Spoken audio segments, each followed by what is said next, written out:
अस्सलामुअलैकुम वरहमतुल्लाहि वबरकातुहू। क्लास 7 को दायरे अरकम स्कूल और टाउन फेज़ 1 में खुश आमदीद कहते हैं। प्यारे बच्चों, आज जो हम सबक पढ़ेंगे वो है बाब सोम में से उसवा हसना, सबक नंबर 2, ग़ज़वा हुनैन। ग़ज़वा हुनैन का तारुफ़, पस मंज़र और ग़ज़वा हुनैन के वाक़यात का ज़िक्र है इसमें। बिस्मिल्लाहिर्रहमानिर्रहीम। रब्बि इश्रह ली सदरी व यस्सिर ली अमरी वहलुल उक़दतम मिन लिसानी यफ़क़हू क़ौली रब्बि ज़िदनी इल्मा रब्बि ज़िदनी इल्मा रब्बि ज़िदनी इल्मा। सबसे पहले देखें तारुफ़। हुनैन मक्का मुकर्रमा और ताइफ के दरमियान एक वादी का नाम है। फ़तह मक्का के बाद इस मकाम पर मुसलमानों और बनु सकीफ़ बनु हवाज़िन के दरमियान कबीलों में जंग हुई। इस मकाम की निस्बत से इस जंग को ग़ज़वा हुनैन कहते हैं। यानी हुनैन के मकाम पर जो जंग हुई थी तो इस जंग को ग़ज़वा हुनैन कहते हैं। पस मंज़र देखें कि रमज़ानुल मुबारक 8 हिजरी में फ़तह मक्का की शानदार कामयाबी के बाद कुरैश मक्का का गुरूर खाक में मिल गया। कुछ मुतकब्बिर कबाइल के अलावा सारा अरब इस्लाम के ज़ेर निगी आ चुका था। यानी इस्लाम के ज़ेर निगी का मतलब यानी इस्लाम के साए तले आ चुका था। इन कबाइल में बनु हवाज़िन बनु सकीफ़ इस्लामी दुश्मनी में सरे फहरिस्त थे। यानी वो इस्लाम से बहुत दुश्मनी करते थे। इन मगरूर कबाइल को ये बात अपनी इज़्ज़त नफ्स के ख़िलाफ़ मालूम हो रही थी कि मुसलमानों के सामने अपने घुटने टेक दें। बनु हवाज़िन और बनु सकीफ़ और इर्द गिर्द के कबाइल ने मालिक बिन औफ नसरी की क़यादत में जंग की तैयारी शुरू कर दी।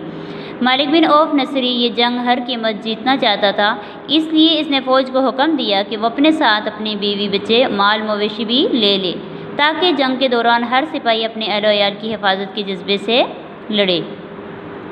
यानी उसको डर था कि जंग के दरमियान कहीं कोई भाग न जाए। जब बीवी बच्चे और माल मवेशी अपने साथ होगा तो वो जोश व खरोश से लड़ेंगे।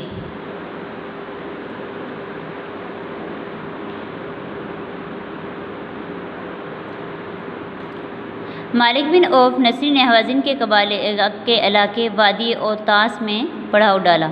नबी करीम सल्लल्लाहु अलैहि वसल्लम के जासूस नबी करीम सल्लल्लाहु अलैहि वसल्लम को इन कबाइल की जंगी तैयारी का इल्म हुआ तो आप सल्लम ने हज़रत अबू दरदा सलमा रज़ियल्लाहु ताला अन्हु को इस मामले की मुकम्मल ख़बर लाने के लिए रवाना किया। उन्होंने वापस आकर आप सल्लम को तमाम सूरत हाल से आगाह कर दिया। इस्लामी लश्कर की तैयारी और हुनैन की तरफ पेशकदमी। नबी सल्लम 6 शवाल 8 हिजरी को हुनैन की तरफ रवाना हुए। आप सल्लल्लाहु अलैहि वसल्लम के साथ 12,000 सहाबा इकराम का लश्कर था, लेकिन लश्कर में 10,000 लोग वो थे जो फ़तह मक्का में शरीक थे और 2,000 लोग मक्का के नो मुस्लिम थे। ये पहला मौका था कि मुसलमानों की तादाद दुश्मन के मुकाबले में ज़्यादा थी और मुसलमान जंगी सामान के साथ दुश्मन के मुकाबले के लिए निकले थे। इस मौका पर बाज़ लोगों के मुँह से बेख्तियारी अल्फाज अदा हुए कि आज हमारी कसरत है, इसलिए हम पर कोई गालिब नहीं आ सकता। ये बात सुनकर आप सल्लम को बहुत नागवार गुजरी। दोपहर के वक्त एक सवार ने आकर आप सल्लल्लाहु अलैहि वसल्लम को बताया कि मैंने फ़लाँ और फ़लाँ पहाड़ पर चढ़कर देखा तो क्या देखता हूँ कि बनु हवाज़िन के तमाम लोग आ गए हैं, इनकी औरतें, चौपाई और बकरियाँ सब साथ हैं। नबी सल्लल्लाहु अलैहि वसल्लम ने मुस्कुराते हुए फरमाया कि ये सब इंशाअल्लाह कल मुसलमानों का माल गनीमत होगा। मुसलमानों पर हमला। इस्लामी लश्कर 10 शवाल को हुनैन की वादी में पहुँचा। मालिक बिन औफ पहले ही अपने लश्कर समेत वादी हुनैन में आ चुका था।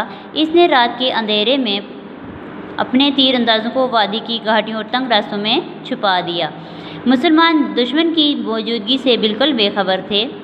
नबी करीम सल्लल्लाहु अलैहि वसल्लम ने सहर के वक्त इस्लामी लश्कर को मुनज़्ज़म किया, तैयार किया और लोगों में झंडे तकसीम किए। इस्लामी लश्कर की क़यादत हज़रत खालिद बिन वलीद रज़ियल्लाहु ताला कर रहे थे। जो ही लश्कर वादी में दाखिल हुआ, तीर अंदाज़ों ने हमला कर दिया। इस अचानक हमले से मुसलमान संभल न सके और भगदड़ मच गई। मुसलमान मुंतशिर हो गए, यानी उनके दरमियान अफरा तफरी फैल गई थी। उनको कोई समझ नहीं आ रही थी कि ये तीर कहाँ से आ रहे थे, क्योंकि उनके ऊपर अचानक हमला किया गया था। यहाँ तक कि आप सल्लल्लाहु अलैहि वसल्लम के इर्द गिर्द बहुत थोड़े मुसलमान रह गए। इतने कम मुसलमानों के बावजूद इस नाजुक 3 मरहले में नबी करीम सल्लल्लाहु अलैहि वसल्लम ने अजीम बहादुरी और शुजाअत का सबूत दिया। यानी जब मुसलमान इतने थोड़े रह गए थे उसके बावजूद भी आप सल्लम के अंदर कोई खौफ तारी नहीं हुआ, बल्कि आप सल्लम ने बहादुरी का सबूत दिया और शदीद अफरा तफरी के बावजूद भी आप सल्लम का रुख कुफार की तरफ था। और आप सल्लल्लाहु अलैहि वसल्लम फरमा रहे थे अनन नबिय्यु ला कज़िबा अना इब्नु अब्दुल मुत्तलिब, कि मैं नबी हूँ, ये झूठ नहीं है, मैं अब्दुल मुत्तलिब का बेटा हूँ। नबी करीम सल्लल्लाहु अलैहि वसल्लम के हुक्म पर हज़रत अब्बास रज़ियल्लाहु अन्हु ने मुसलमानों को पुकारा।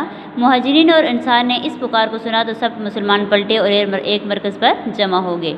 फिर मुसलमान इस जोश से लड़े कि जंग का रुख ही बदल कर रख दिया।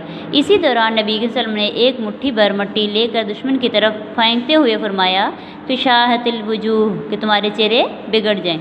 ये मुट्ठी भर मट्टी इस तरह फैली कि दुश्मन का कोई फ़र्द ऐसा ना था जिसकी आँख इससे भर न गई हो। इसके बाद इनकी कुव्वत टूटती चली गई और मुसलमानों को फतह नसीब हुई।